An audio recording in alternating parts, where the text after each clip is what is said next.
My name is Lauren Whitmore. I'm 32 years old. And after 5 years of silence, my mother called me like nothing had ever happened. No apology, no explanation, just one sentence. "We're having dinner tonight. You should come." And for a second, I thought maybe they actually missed me. But when I sat down at that table and nobody asked me a single question, I realized something I should have understood years ago. I was never their daughter. I was the one who fixed things. And what they didn't know was that this time, I didn't come back to help. I came back, already done. And by the end of that dinner, they weren't asking me for help anymore. They were trying to understand how everything worked without me. The call came on a Tuesday, unknown number. I almost ignored it, but something told me to answer. "Lauren?" My mother's voice, soft, too soft, like nothing had happened, like 5 years hadn't passed, like she didn't ignore every message I ever sent. Then she said it. "We're having dinner tonight. You should come." No, "How are you?" No, "I miss you." Just an invitation. Like I was still part of something. 5 years. That's how long it had been.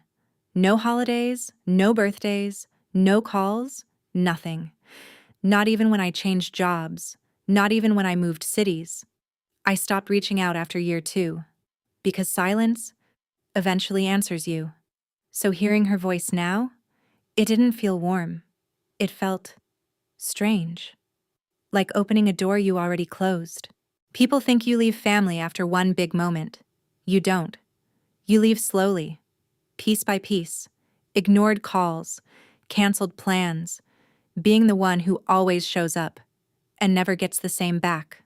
Until one day, you stop trying and no one notices. That's how I disappeared. Quietly, completely. I wish I could say I didn't care, but I did. A small part of me still wondered, what if they changed? What if they finally saw me? What if this dinner was something different? So I said yes, even though something in my chest told me not to. The drive felt longer than I remembered. Same streets, same turns, same house at the end of the block. Nothing had changed, except me. I sat in the car for a full minute before going inside, because deep down, I already knew. This wasn't about me. My mom opened the door like I'd just seen her yesterday. Smile, quick hug, no emotion behind it. Just routine.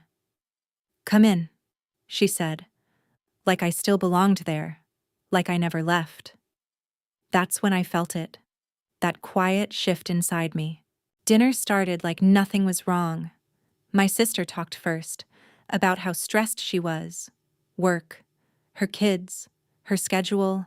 My mom followed, talking about bills, house issues, life being so hard lately. My dad? Silent, and not once. Did anyone ask me a single question? I sat there listening, nodding, watching, waiting. Just once, for someone to say, "How have you been?" But it never came, because to them, I was never the story. I was always just the support system. That's when it started to click. This wasn't a reunion. This wasn't emotional. This wasn't about fixing anything. This was familiar. Too familiar. Like slipping back into a role I never asked for. And suddenly, I wasn't hopeful anymore. I was aware. Then my mom said it. Casual, like it meant nothing. "It would really help if you started coming around again."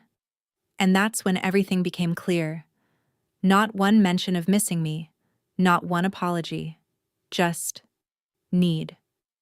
That's all I ever was to them. Not family, not daughter, just useful. And what I said next? That's when the entire table went quiet, because they thought I came back to help. They didn't realize I already made sure I never would again. I didn't react right away, didn't argue, didn't even change my expression. I just looked at my mom, then at my sister, then back down at my plate, and calmly said, I already handled it. At first, they didn't understand.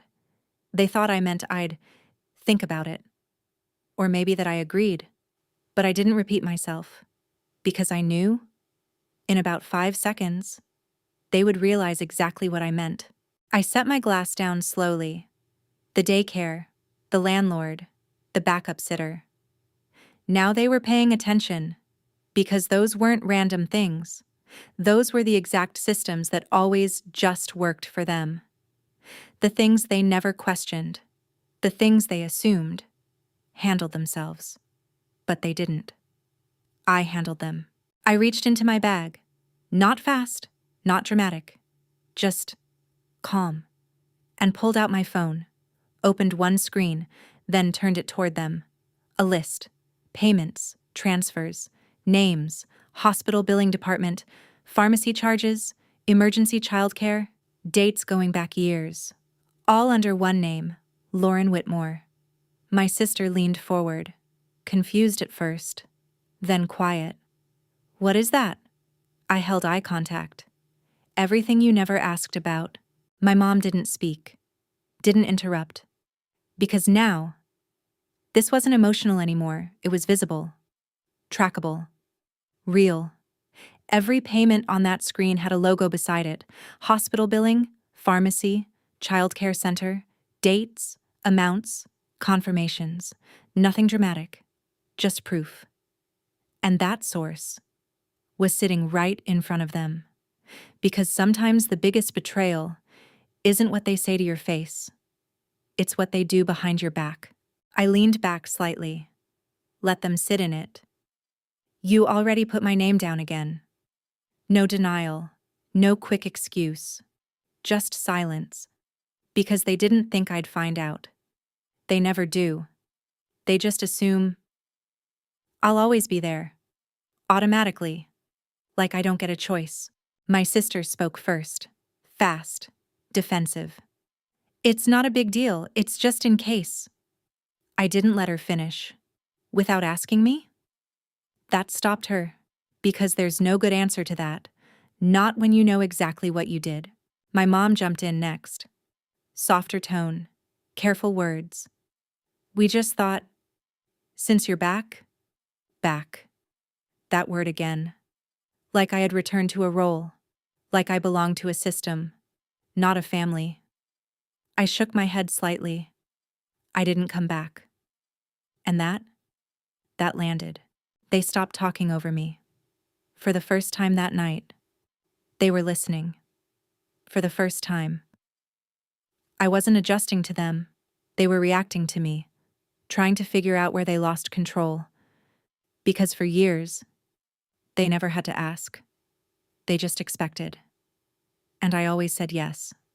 Until now. My sister's voice got quieter, less confident. We just needed help. And there it was. Not, we missed you. Not, we care. Just, need. Exactly what I already knew. Exactly why I left. No one spoke after that. Not right away. Because now everything was exposed. No pretending. No fake normal. Just truth, sitting in the middle of the table, and nobody wanting to touch it. And that's when, for the first time that night, my dad finally moved. And what he said next? Nobody expected. Because sometimes, the quietest person in the room is the one holding the truth. My dad finally leaned forward. Not loud, not emotional, just clear. You didn't just forget about her. Pause. You got used to not needing to care. That landed. Because it wasn't anger. It was accuracy. Nobody responded. They didn't need to. Because silence sometimes says more than words ever could. My mom looked down. My sister shifted in her seat. And my dad just nodded once. like something he suspected had just been confirmed. That quiet kind of disappointment, it filled the entire room. Then he did something no one expected. He stood up, not aggressively, but intentionally, and looked directly at my sister. "Do you know how your son's hospital bills got paid?" Silence. He didn't wait. "Because I do." Then he pointed, not at me, at the phone still on the table.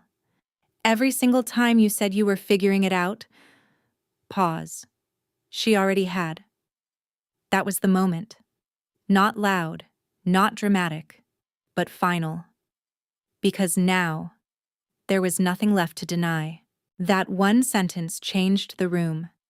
Not because it fixed anything, but because for the first time, someone else said it out loud. Someone else admitted I had done enough, and I didn't realize how much I needed to hear that. Until I did. My mom didn't like that. You could see it immediately. Her voice tightened. "That's not what this is about." But my dad cut her off. Calm, controlled. "Then what is it about?" And suddenly, she didn't have an answer. Because now, someone was asking the right question. No one spoke. Because answering that question meant admitting something they avoided for years. That this wasn't about family. It wasn't about connection. It wasn't even about fixing the past. It was about convenience. And they all knew it. My dad turned back to me. His expression softer now, but heavier. Like he'd been holding something in for a long time. "They didn't tell you the truth about why you left, did they?" That sentence shifted everything again. Because now, we weren't talking about tonight anymore. We were going back. 5 years back. My sister immediately shook her head. Too fast. "There's nothing to tell." But her voice didn't match her words. Because she knew. They all knew. That what I walked away from wasn't what they told people. It never was. Because the past always sounds different when the truth finally gets told. My dad leaned back slightly, but his voice stayed steady. "She didn't leave us." Pause. Then, we stopped being there for her. And that landed harder than anything else that night. Because it wasn't dramatic. It wasn't emotional. It was just true. No one argued. No one corrected him. Because they couldn't. Because for the first time, someone said it out loud. And now, there was no going back to pretending. And just when I thought that was the hardest part, he added one more thing. Something none of them were ready to hear. And at that point, nothing about that night was unclear anymore. That's when the entire room realized they didn't just lose me 5 years ago. They never actually knew what I was doing for them. My dad didn't stop. He looked at my sister, then at my mom, and said, "Do you even know what she was doing that year?" No one answered. Because they didn't know. They never asked. They never needed to. As long as things worked, that was enough for them. But now the question was sitting there, and no one wanted to touch it. He continued, calm, measured. "The year your son was in the hospital." My sister's face changed instantly, because now, this wasn't abstract anymore. This was real, personal, specific. And I could see it hit her, that she didn't actually know where everything came from back then. Then he said it clearly. She was the one paying the bills. Not part of them, not some of them. The bills. Hospital, pharmacy, childcare, emergency costs. Every time you thought things were somehow handled, they were handled by her. And suddenly the table wasn't quiet because people were confused. It was quiet because now they understood. My sister looked at me differently then. Not annoyed, not defensive, just shaken. And quietly, almost like she hated asking it, she said, Why didn't you tell us? 5 years ago, that question might have mattered. That night, it didn't. Because the problem was never that they didn't know. The problem was that they never cared enough to ask. I didn't lean forward, didn't raise my voice. I just looked at her and said, "Because you never asked." Then after a pause, "And I stopped needing you to." That was the moment the power shifted completely, because now it wasn't about what they did. It was about the fact that I no longer needed them to understand it. My mom opened her mouth like she wanted to explain it, then stopped. Because there was nothing left to soften. No version of this where she meant well. No version where this was a misunderstanding. For the first time that night, she looked exactly like what she was. Too late. Then my dad said one last thing. The one that broke everything. That night she called us.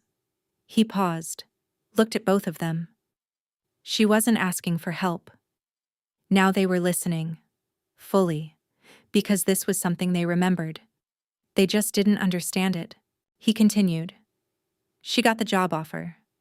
My sister's eyes widened. My mom looked up. The one that would have changed everything. And then, she called 3 times. Silence. Because they remembered those calls. They just didn't answer. I finally spoke again. Softly. Not angry. Not emotional. Just done. I waited all night. That was it. No explanation, no extra words. Because everything else was already understood. And for the first time, they felt it. And what happened after that? Nobody argued. Nobody defended themselves. Because sometimes, the truth doesn't start a fight. It just ends everything. After I said it, I waited all night. No one spoke. Not my mom. Not my sister. Not even my dad. Because there was nothing left to say. No excuse could fix that moment. No explanation could rewrite it. And for the first time in years, they weren't avoiding the truth. They were sitting in it. You could feel it. That heavy shift in the room. The kind that doesn't come from anger, but from understanding. My sister looked down at the table. My mom stared at nothing. And my dad? He just sat there quietly. Because this wasn't a fight anymore. This was realization. My mom finally spoke. Soft. Careful. "Why didn't you say something?" And I believed her. That was the worst part. They didn't know. Because they never asked. Because they never looked. Because they never thought they needed to. And now? Knowing didn't change anything. My sister looked at me again. Eyes different now. Not defensive. Not entitled. Just shaken. "I didn't understand it was you." But even she didn't believe that. You can't fix years of silence in one conversation. You can't rebuild something you never protected in the first place. I didn't correct her. Didn't explain. Didn't list everything they did wrong. Because I wasn't there to win. I wasn't there to be understood. I was there to see the truth. And now I had. And that was enough. My dad looked at me one more time. And this time, there was no distance, no neutrality, just quiet understanding. He nodded slightly, like he finally saw it clearly, like he finally understood what it cost me to leave, and what it cost them to lose me. Because sometimes, closure isn't about fixing things. It's about finally seeing them clearly. I stood up, slow, no rush, no hesitation, and for the first time, no wait. Because before, I used to leave feeling hurt. This time, I left feeling finished. I looked at them one last time, not with anger, not with sadness, just distance. Because they weren't my responsibility anymore. Not their problems, not their expectations, not their silence. For the first time, none of it belonged to me. I walked to the door, just like I did 5 years ago. But this time, it felt different. Because before, I was leaving to protect myself. Now, I was leaving because I didn't need them anymore. And that's a completely different kind of freedom. If you've ever been the one who gave everything and still felt invisible, you already understand this moment. They thought I walked away 5 years ago. I didn't. Not really. I was still carrying them long after I left. This time, I didn't walk away because they ignored me. I walked away because I finally stopped carrying what was never mine to hold.